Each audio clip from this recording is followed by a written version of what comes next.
Maire de Clunia, Yves Thomason troque son costume du quotidien pour ce soir en enfiler un tout autre. Dans quelques minutes, il sera Melchior à la messe de Noël.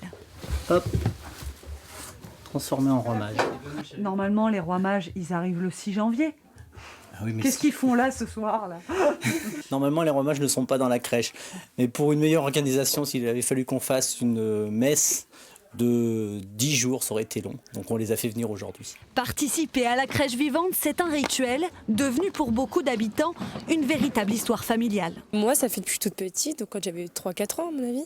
Vous étiez quoi au début? J'étais un petit ange, toute petite. Après, je suis devenue Marie et puis maintenant, je suis une bergère. On est avec la famille, on passe du temps avec eux, on est content. Donc on suit la famille et en espérant que ça continue au fil du temps.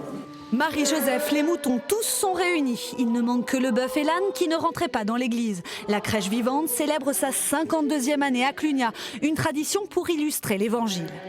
Pour moi, c'est vraiment une grande joie parce qu'on voit que la population se met en route.